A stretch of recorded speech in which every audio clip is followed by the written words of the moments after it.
1979 সালে Brenda an Spencer নামের এই 16 বছরের মেয়েটিকে অ্যারেস্ট করা হয়েছিল। এনার ক্রাইম ছিল ইনি ক্যালিফোর্নিয়াতে দুজন ব্যক্তিকে হত্যা করেছিলেন।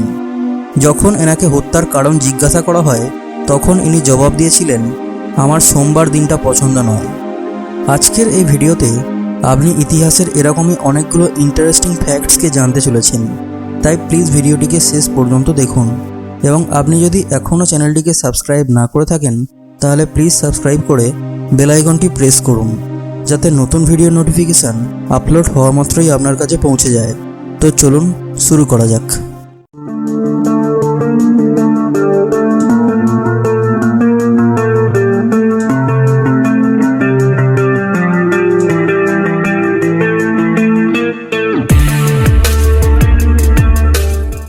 নাম্বার 2, 1913 সালে যখন আমেরিকাতে পার্সেল পোস্ট সার্ভিসের সূত্রপাত ঘটেছিল, তখন আমেরিকার ওয়াহো স্টেটের একজন মাতা পিতা নিজেদের 8 মাস বয়সের বাচ্চাকে মেল করে দেন।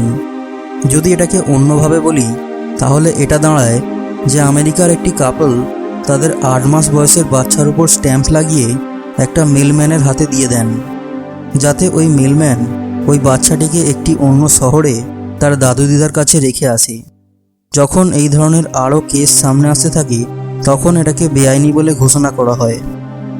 নাম্বার 3, 14th সেঞ্চুরিতে যখন পৃথিবীতে ব্ল্যাক ডেথ মহামারীর প্রকোপ ছেয়েছিল, ওই সময় একটা ল পাস করা হয়েছিল। সেই আইন অনুযায়ী যদি কোনো ব্যক্তি কোনো অন্য ব্যক্তিকে হাসতে দেখত বা শুনত, তখন ওই ব্যক্তিকে গড ব্লেস ইউ বলতে হতো। ওই সময় মহামারীর সংখ্যা এত বেশি ছিল যে ভয়ের কারণে এরকম আইন বানানো হয়েছিল। নাম্বার 4, 19 এবং 20 শতকে অনেক গ্রুপস এবং লোকেরা এটা অনুমান করেছিলেন যে যখনই নিউ মিলেনিয়াম শুরু হবে, অর্থাৎ 2000 সাল শুরু হওয়ার সাথে সাথে এই পৃথিবী ধ্বংস হয়ে যাবে। আমরা আজও জীবিত আছি, অর্থাৎ সেই সব মানুষগুলো ভুল ছিলেন। নাম্বার 5, চাকার আবিষ্কার 7000 বছর আগে অ্যানসিয়েন্ট মেসোপটেমিয়াতে হয়েছিল। ওই সময় চাকার ব্যবহার ট্রান্সপোর্ট করার জন্য নয়, বরং মাটির বাসনপত্র বানানোর জন্য ব্যবহার করা হতো। ট্রান্সপোর্টের জন্য চাকার ব্যবহার আজ থেকে প্রায় 5700 বছর আগে শুরু হয়েছিল। নাম্বার 6, ট্রান্সপোর্টের জন্য চাকার ব্যবহারটাও অ্যানসিয়েন্ট মেসোপটেমিয়ার লোকেরাই শুরু করেছিল। মেসোপটেমিয়ার লোকেরাই সবথেকে প্রথম এটা বুঝতে পেরেছিলেন যে একটা চ্যাপ্টা পাটাতনকে ঘষে ঘষে নিয়ে যাওয়া থেকে তাতে গোলাকার বস্তু লাগিয়ে ঘোরানো হোক, এটার ফলে কাজটা অনেক সহজ হয়ে যাবে। শুনতে এই আইডিয়াটা খুবই সাধারণ বলে মনে হয়, কিন্তু পরিবহনের দুনিয়াতে আমূল পরিবর্তন করতে সক্ষম হয়। নাম্বার 7, ভিক্টোরিয়ান এরাতে এমন পুরুষ যারা গোঁফ রাখতেন তারা চা কফি খাওয়ার জন্য স্পেশাল কাপসের ব্যবহার করতেন। এই কাপসকে মাস্টার্স কাপস বলা হতো।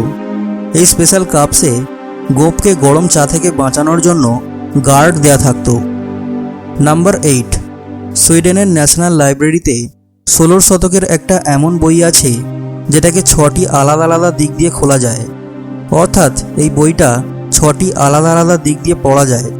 আর এই একটা বইতে 6টি আলাদা আলাদা ডিভোশনাল টেক্সটও মজুদ রয়েছে।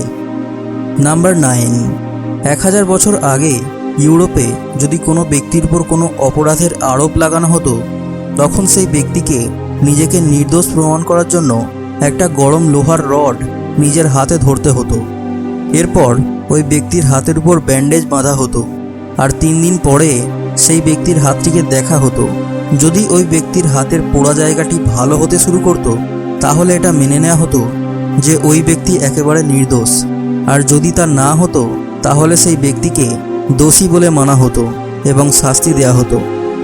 নাম্বার 10, মহান গ্রিক ম্যাথমেটিশিয়ান আর্কিমিডিস একবার নিজের ম্যাথসের প্রবলেম সলভ করতে ভীষণই ব্যস্ত ছিলেন। তখনই রোমান কমান্ডার মার্শালাসের তরফ থেকে ওনার কাছে একজন মেসেঞ্জার এসেছিলেন।